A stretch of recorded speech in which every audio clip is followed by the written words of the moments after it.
Assalamualaikum warahmatullahi wabarakatuh. Pada kesempatan ini kita akan membahas tentang materi terkait dengan Microsoft Office dan internet ya. Ini adalah bagian daripada mata kuliah yang terdapat pada program studi eh, kebidanan di Universitas Sari Mulia. Eh, Kebetulan saya mengajar di bagian Microsoft Office dan internet dasar ini ya. Oke, pada kesempatan ini kita akan membahas sekilas tentang apa itu internet ya. Uh, Saat ini internet ini adalah bagian penting ya.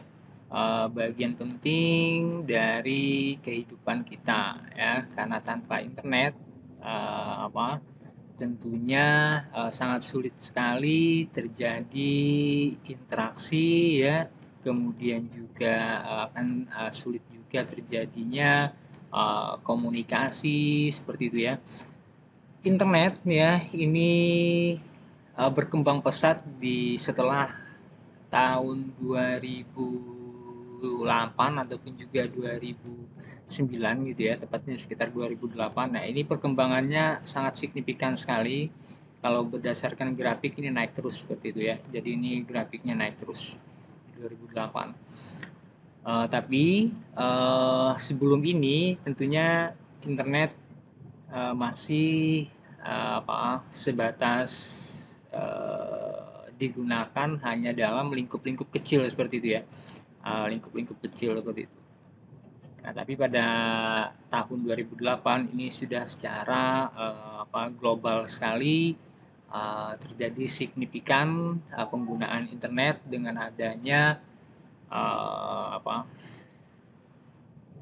dengan adanya aplikasi-aplikasi Android, kemudian juga handphone itu sudah berubah fungsi yang dari awalnya hanya komunikasi suara di setelah 2008, 2009 dan sampai saat ini smartphone ataupun juga perangkat cerdas yang ada pada kita saat ini semakin berubah fungsi menjadi sesuatu yang sangat bermanfaat sekali untuk mendukung pekerjaan-pekerjaan ataupun juga mendukung aktivitas dalam keseharian kita. Internet ya, bahasa Inggrisnya itu adalah interconnected network, artinya ini adalah jaringan yang saling berhubungan, artinya jaringan yang terkoneksi seperti itu ya. Sistem jaringan komputer yang saling terhubung secara global dengan menggunakan paket protokol internet ataupun juga dinamakan dengan TCP/IP. Nah, dari TCP/IP inilah untuk menghubungkan perangkat di seluruh dunia ya, dari pengaturan internet protokol. Protokol ini kan aturan gitu ya. Jadi bagaimana pengaturan-pengaturan internet itu diatur sehingga bisa perangkat yang ada di seluruh dunia itu bisa terkoneksi ataupun juga terhubung seperti itu. Kemudian dari jaringan yang terdiri jaringan privat, publik, akademik, bisnis, dan juga pemerintah lokal ke lingkup yang global dihubungkan beragam teknologi elektronik, nirkabel, dan juga jaringan optik. Nah, jadi seperti itu sekilas tentang internet ini ya. Kemudian ada beberapa definisi, tentunya banyak sekali definisi terkait dengan internet, tapi di sini saya merangkum sekitar 5 atau 6 saja dari beberapa ahli seperti itu. Dari Sarwono ya.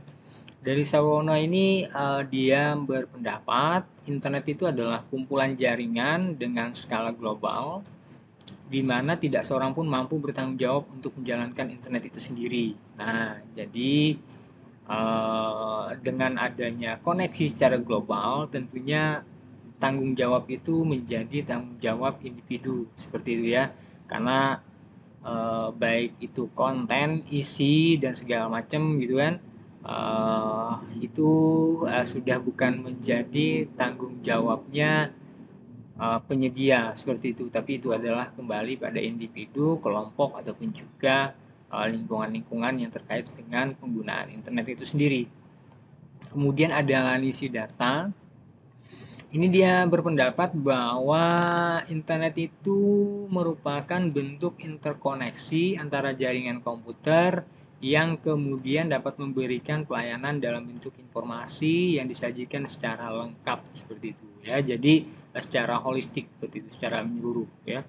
Itu terkait dengan apa saja, ada bidang bisnis, politik, bahkan hingga untuk hiburan yang terjadi saat ini seperti itu. Kemudian ada Netsil ya, menurutnya dari Netsil berpendapat internet adalah suatu koridor ya bagi berbagai jenis sumber daya di mana sumber daya tersebut diakses melalui piranti yang berbeda-beda. Ya, piranti ini maksudnya device ya, perangkat-perangkat yang berbeda ya. Bisa handphone ya, bisa PC gitu kan. Kemudian juga device-device yang lain ataupun juga perangkat-perangkat yang lain. Kemudian ada Sibero. Sibero menyatakan internet merupakan suatu jaringan yang menghubungkan antar komputer secara global. Ya, karena dengan adanya komputer inilah perangkat-perangkat yang lain bisa terhubung juga ya. Komputer di sini maksudnya bisa dalam bentuk server ataupun juga bentuk-bentuk PC yang standalone ya, yang berdiri sendiri seperti itu. Kemudian ada O'Brien ya. O'Brien ini lebih menitik beratkan pada dengan perkembangan komputer sangat pesat katanya. Ini memberikan manfaat berbagai macam kepentingan mulai dari pendidikan, bisnis ya, kemudian juga di pemerintahan juga. Nah, dia lebih menitik beratkan pesatnya perkembangan jaringan komputer itu ya. Kemudian ada Berners-Lee. Menurut Berners-Lee, internet adalah suatu jaringan yang terdiri dari beberapa jaringan ya. Jadi banyak sekali definisi terkait dengan internet ini. Kemudian ada Oxford Dictionary yang lebih menitik beratkan internet itu merupakan jaringan komputer global yang menyediakan berbagai fasilitas, informasi dan komunikasi ya. Artinya dari sini ini adalah based on-nya nanti ini akan ada data ya. Data. Karena data ini nanti dia bisa bentuk suara ya, ada bentuk suara, ada bentuk teks ya, ada bentuk teks, kemudian juga ada bentuk video. Nah, dari sinilah nanti ini menjadi sebuah informasi, informasi nanti akan disebarluaskan dengan media-media internet seperti itu. Sejarah internet dan perkembangan internet ini 1969 sudah mulai dikembangkan ya oleh Advanced Research Project Agency, kemudian diteruskan juga perusahaan-perusahaan yang bergerak di bidang ARPANET ini ya. Nah ini ya 1969. Tapi sebelum ini sudah dikembangkan juga karena cikal bakalnya itu adalah telegraf dan segala macam seperti itu kan. Kemudian ada juga sandi Morse. Nah itu adalah cikal bakal dari ilmuwan-ilmuwan itu memikirkan bagaimana suatu transfer data itu bisa terjadi seperti itu. Kemudian 1980 ini sudah bisa digunakan tapi secara terbatas ya. Misalkan di kampus ataupun juga beberapa universitas di Amerika Serikat ya 1980. Nah di Indonesia sendiri di tahun 1993 ya. Nah ini sudah mulai masuk. Kemudian 1994 ini internet sudah masuk di negara kita. Nah inilah cikal bakalnya. Awalnya internet itu ada gitu kan di kita di tahun 1994. Tapi sebelumnya ini sudah lama sekali dikembangkan di 1969. Oke, tokoh-tokoh sejarah internet di Indonesia ada RMS Ibrahim, Adi Sumarno ya, Robi Subiakto, ada Firman Siregar, ada Adi Indrayanto dan juga ada Ono Wipurbo seperti itu ya. Nah, mereka ini adalah orang-orang yang berjasa juga terhadap perkembangan internet di Indonesia. Kemudian manfaat penggunaan internet ini banyak sekali manfaatnya kita rasakan saat ini ya. Kita tidak perlu memperdebatkan bagaimana manfaatnya itu, apakah itu bisa bernilai positif ataupun juga itu bernilai negatif. Itu tergantung lagi kembali kepada individu, kelompok ataupun juga instansi dalam penggunaan internet itu ya. Karena Nah, internet ini adalah dia sesuatu yang umum gitu kan, mengglobal.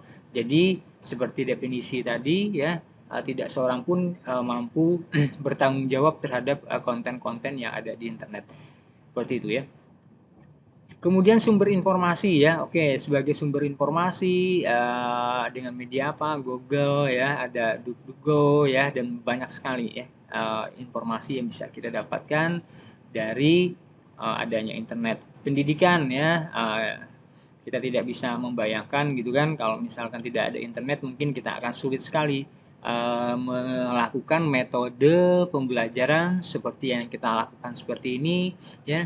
Saya melakukan merekam pembelajaran, kemudian dari pembelajaran itu saya upload ke YouTube, YouTube-nya saya kasihkan kepada mahasiswa agar agar mempermudah mahasiswa itu sendiri untuk belajar seperti itu ya. Karena kan mahasiswa juga metode-metode belajarnya sangat beragam sekali. Ada yang menyenangi membaca, ada yang senang dengan hanya dengan mendengar gitu kan, ada yang suka mendengar dengan video. Nah mungkin itu sangat membantu sekali kita mengembangkan metode-metode pembelajaran di bidang pendidikan dengan adanya internet.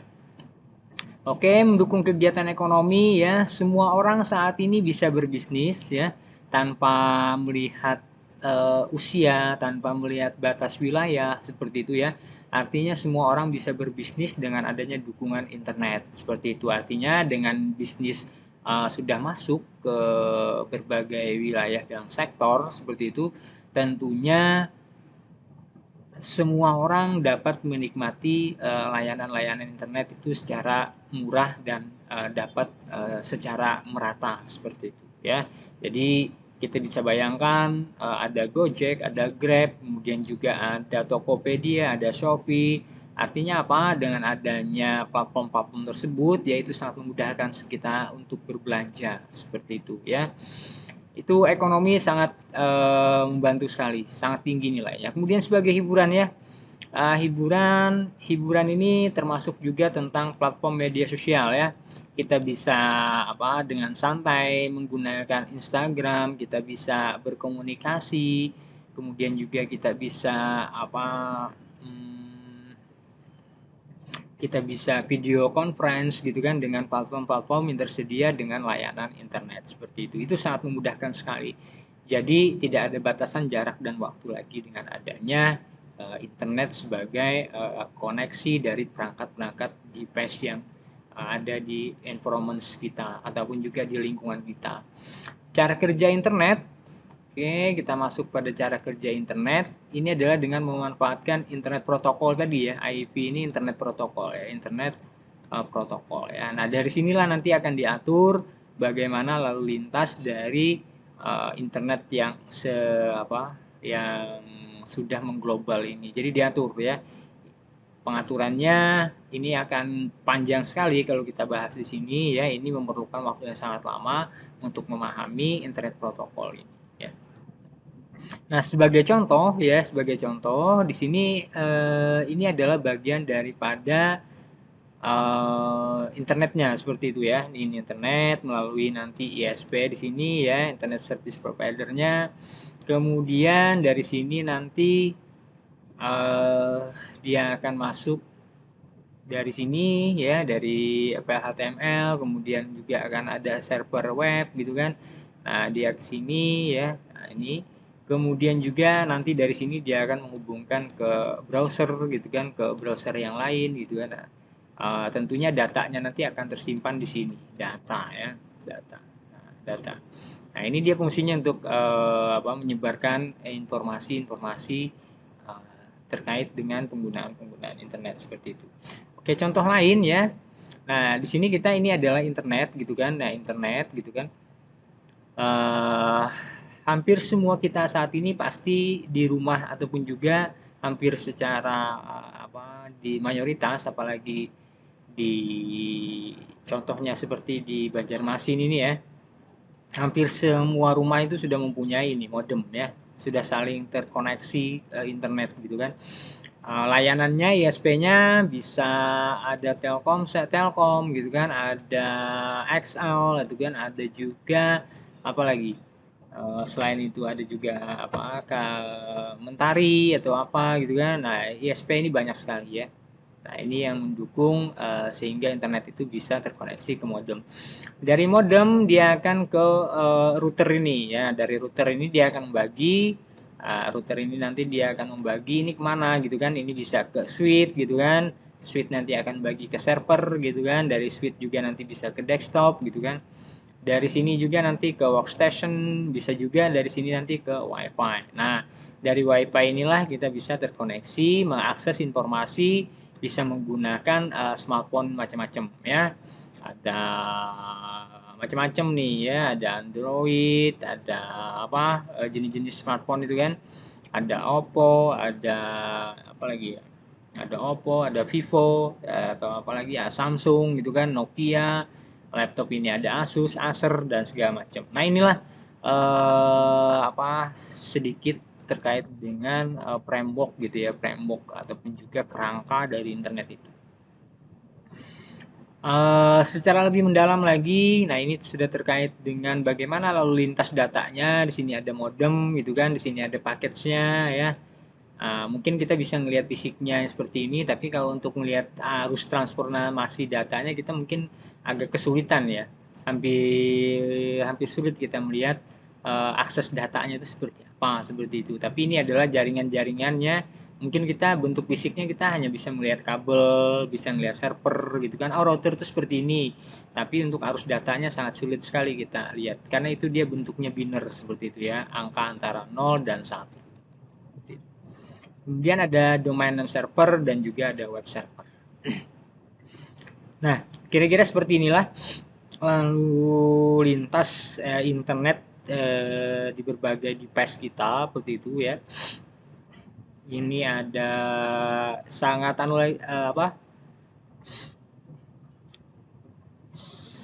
Sangat kompleks sekali gitu ya, sangat kompleks sekali. Nah, ini dari device A, kemudian juga perangkat B, C, D dan seterusnya. Ada ini lalu lintas datanya ini ya. Jadi kalau misalkan apa kita bisa membayangkan di atas kepala kita ini tentu akan banyak sekali sinyal-sinyal yang tidak terlihat secara fisik gitu kan, tapi dia ada seperti itu. Oke, selanjutnya tip dan trik dalam pencarian jurnal seperti itu. Nah, kita sudah sampai seperti ini. Eh, Langkah pertama untuk cepatnya gitu ya kita dalam mencari jurnal itu kita tentukan dulu ya, kita tentukan terlebih dahulu keyword ataupun juga kata kunci yang mau kita cari. Dan di sini karena ini adalah mahasiswa kebidanan gitu kan, di sini saya contohkan terkait dengan judul, salah satu judul misalkan ini ya, untuk judul penelitian yang akan bisa dijadikan referensi seperti itu. Ini hanya contoh ya, ini hanya contoh saja ya. Nah, misalkan nanti ibu-ibu mau mencari tentang judulnya seperti ini. Ini contoh ya, hubungan kehamilan ibu di usia muda dengan perkembangan emosi anak di usia 35 tahun begitu ya. Nah, di sini yang bisa kita jadikan kata kuncinya bisa kehamilan ataupun juga emosi anak. Tapi tidak hanya dua ini saja. Mungkin di sini bisa juga dibuat juga usia muda itu seperti apa, nanti bisa juga ataupun juga perkembangan itu seperti apa. Tapi sebagai contoh saya ambil di sini kata kuncinya kehamilan dan emosi anak supaya apa? Supaya kita mudah untuk mencari jurnalnya seperti itu. Karena kalau misalkan kita tulis secara keseluruhan seperti ini tentu akan menyulitkan kita nanti ya. Kita ambil kata kuncinya saja keywordnya. Ada kehamilan, kemudian juga ada emosi anak seperti itu. Nanti kita langsung praktek ya. Nah, di sini saya contohkan untuk mencari jurnal yang bereputasi seperti itu bisa masuk ke laman ataupun juga webnya Garuda Ristek Bin ini ya. Nanti silahkan diketik di Google itu ini ya. Garuda ristekbin.go.id. Kemudian juga silahkan nanti langsung saja keywordnya tadi ini. Nah, ini ya, yang kehamilan ini langsung ketikkan aja di sini ya, di search-nya ini. Nanti dia akan tampil seperti ini. alamatnya, dia akan langsung mencari ini keyword yang sudah kita ketikkan tadi. Misalkan referensinya ini 5 tahun terakhir, nanti di sini bisa diatur ini ya. Atau misalkan mau yang 3 tahun terakhir, nanti ini bisa dinaikkan aja yang ininya ya, untuk tombol ininya bisa, ataupun juga diketikkan di sini seperti itu ya.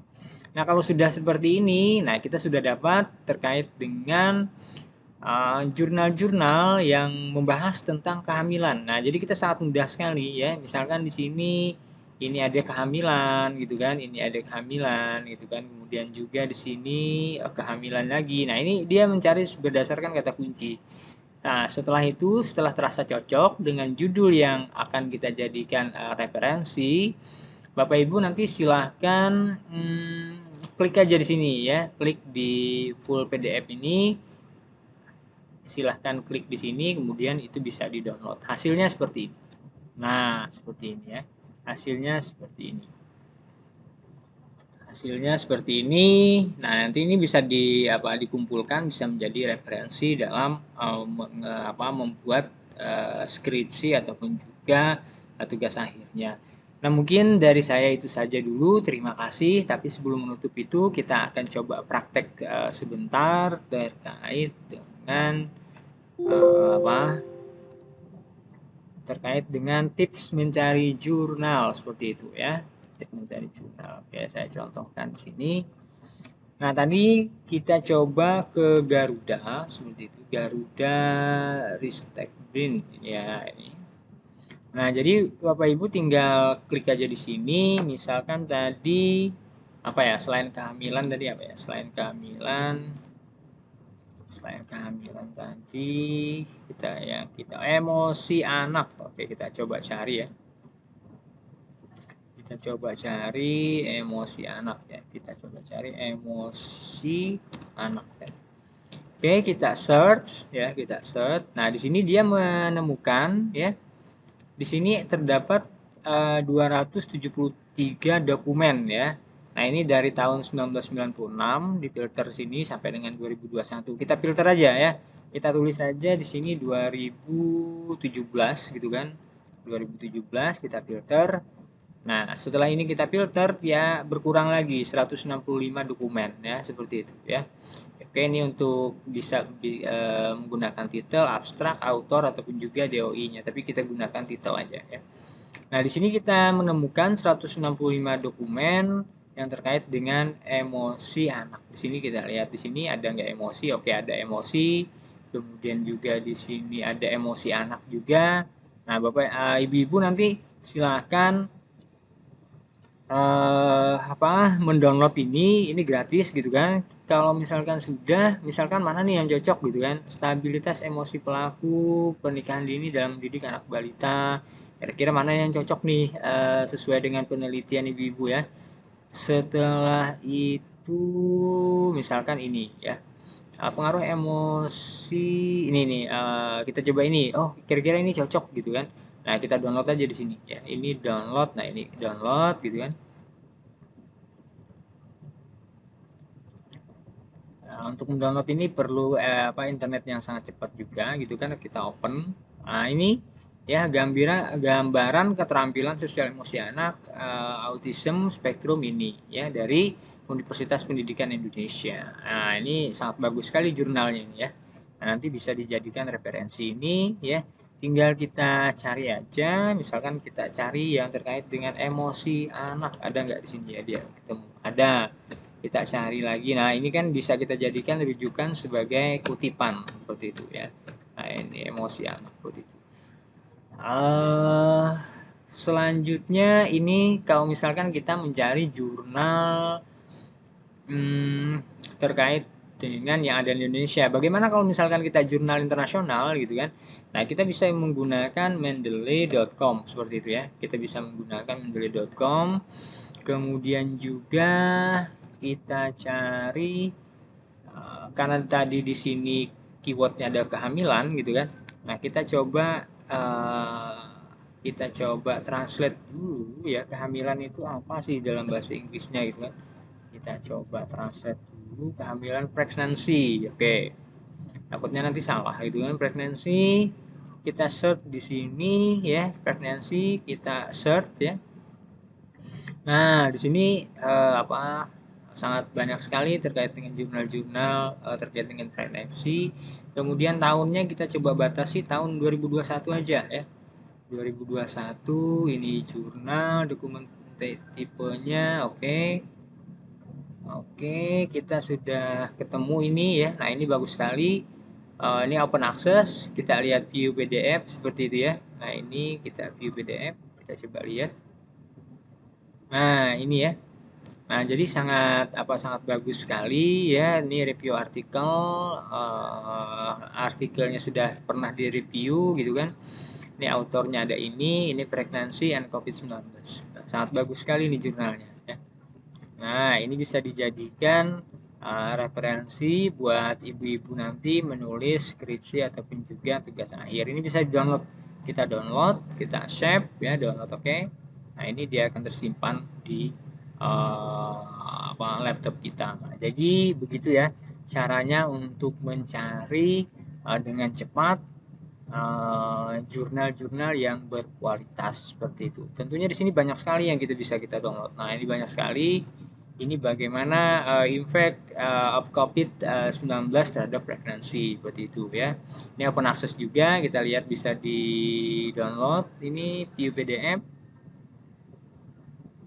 Oke ya. International Journal of Medical Science. Kita coba lihat International of Journal Medical Science. Kita lihat di Simago apakah dia ranking di Simago gitu kan. Kita lihat di sini International Journal of Medical Science. International Journal of Medical Science. Oh, dari Australia ya. Ini high index-nya tinggi sekali ya, high index-nya tinggi sekali. Dia ada berada di Q2. Wow, luar biasa sekali. Kita lihat total set-nya tinggi ya.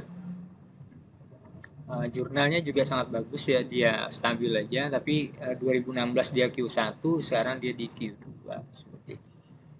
Nah, jadi seperti itu ya Bapak Ibu, kalau misalkan mau mencari jurnal-jurnal yang berkualitas seperti itu. Baik, sampai di sini aja penjelasan dari saya terkait dengan materi yang saya berikan di mahasiswa di program studi kebidanan. Salah hilap mohon maaf. Jika ada yang kurang jelas nanti silahkan kita diskusi pada saat pertemuan seperti itu. Saya akhiri.